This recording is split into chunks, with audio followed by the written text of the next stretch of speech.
जय जिनेन्द्र बंधु। आज सुनते हैं गुरुदत्त मुनि के जीवन से संबंधित कथानक। धन्य है मुनिराज हमारे। हसनापुर का राजा विजयदत्त था, जो कि बहुत धर्मात्मा था। उसकी रानी का नाम विजय था और उसके पुत्र का नाम गुरुदत्त। वह बचपन से ही सरल और गंभीर था। अपने पिता विजयदत्त के मुनि दीक्षा लेने के पश्चात राज्य का भार पुत्र गुरुदत्त पर आ गया। उसके द्वारा जिम्मेदारी के साथ राज्य की संभाल करने से प्रजा बहुत प्रसन्न थी। प्रजा को दुख होने पर गुरुदत्त चिंतापूर्वक उसका निराकरण करता था। इधर लाठ देश में द्रोणी नाम पर्वत के पास चंदपुरी नाम की सुंदर नगरी बसी हुई थी। उसके राजा चंद्रकीर्ति और रानी का नाम चंद्ररेखा था। उनकी अभयमती नाम की एक पुत्री थी। गुरुदत्त ने चंद्रकीर्ति से अभयमती के लिए प्रार्थना की कि वह अपनी पुत्री का विवाह उससे कर दे, परंतु चंद्रकीर्ति ने अभयमती के साथ गुरुदत्त का विवाह करने को मना कर दिया।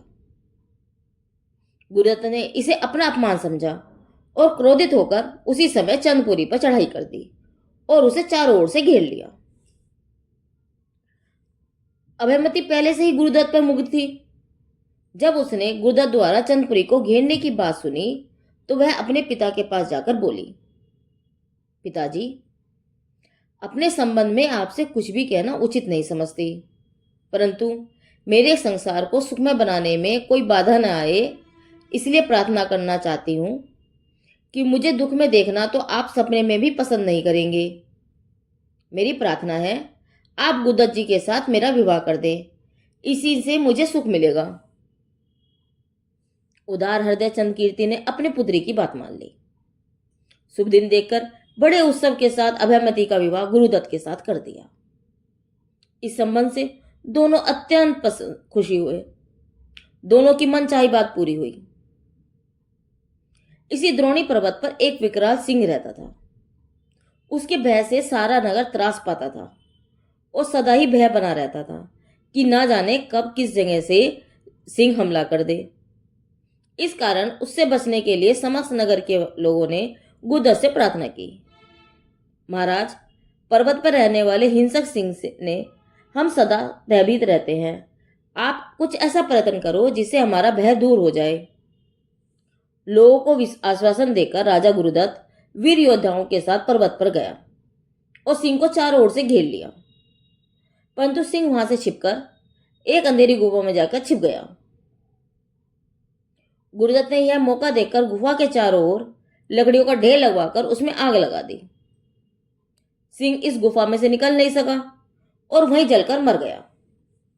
सिंह बड़े कष्ट के साथ मरकर इसी चंद्रपुरी में भरत नाम के ब्राह्मण की विष देवी स्त्री के कपिल नाम का लड़का हुआ। वह जन्म से ही बड़ा क्रूर था और यह ठीक भी है। पहले जैसे संस्कार होते हैं वह दूसरे जन्म में भी आते हैं। कुछ दिनों बाद अभयमती के एक पुत्र ने जन्म लिया। उसका नाम रखा गया सोनभद्र।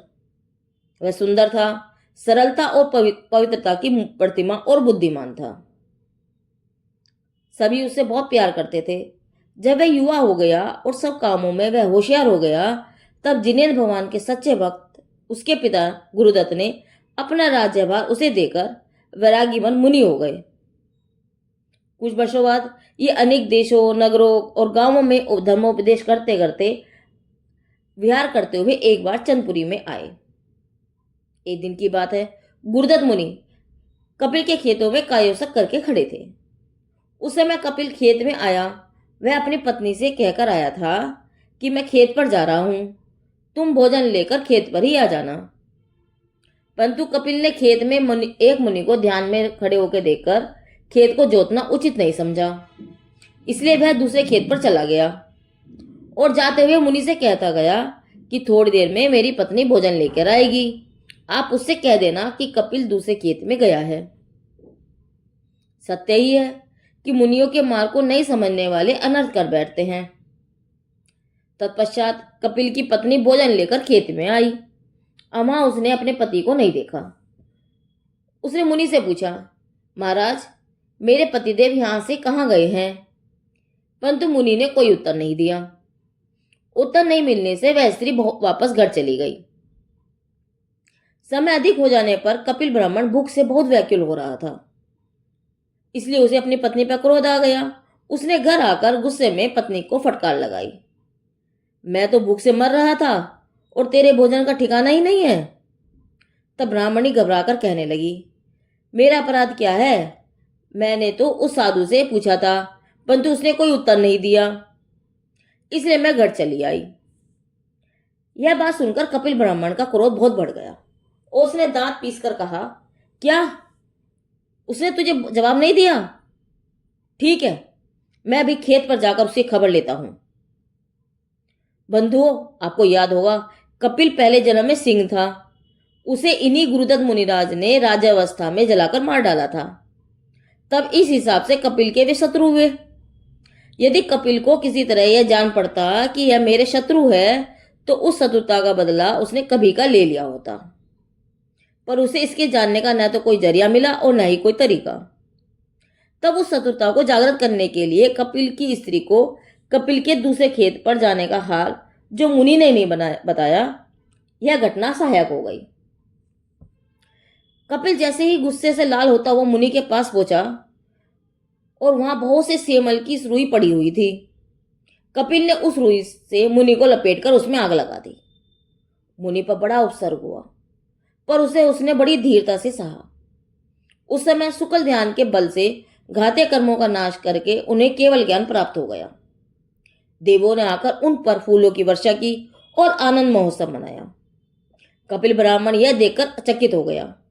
उसे तब जान पड़ा कि जिन साधु को मैंने अत्यंत निर्दयता से जला डाला है, उनका कितना महात्म्य है। उसे अपनी इस निष्ठा पर बड़ा पछतावा हुआ। उसने बड़ी भक्ति से भगवान को हाथ जोड़कर अपने अपराध की उनसे क्षमा मांगी और भगवान के उपदेश को उसने बड़े चाव से सुना। वैराग्यपूर्ण भगवान के उपदेश से उसके हृदय पर गहरा असर हुआ। वह उसी समय सब छोड़ छाड़ के अपने पाप का प्रायश्चित करने के लिए मुनि हो गया। यह कहानी जहां हमें मुनिराज गुरुदत्त के उदाहरण से समता भाव की सीख देती है, वहीं कपिल ब्राह्मण की परिणति में परिवर्तन की घटना पर्याय की परिवर्तनशीलता का भी बोध कराती है। हमें ज्ञात होता है कि क्षण भर पहले का पापी क्षण भर बाद धर्मात्मा बन सकता है। देखो, सत्पुरुषों का संग सदा सुखदायी होता है। एक महाक्रोधी ब्राह्मण क्षण भर में सब त्याग करके योगी हो गया। इसलिए भव्य जीवों को सदा अपने को सत्संग से पवित्र करते रहना चाहिए। यह कथानक बोधि समाधि निधान और आराधना कथा कोश के आधार से लिया गया है। जिनदेव की वाणी आगम वाणी।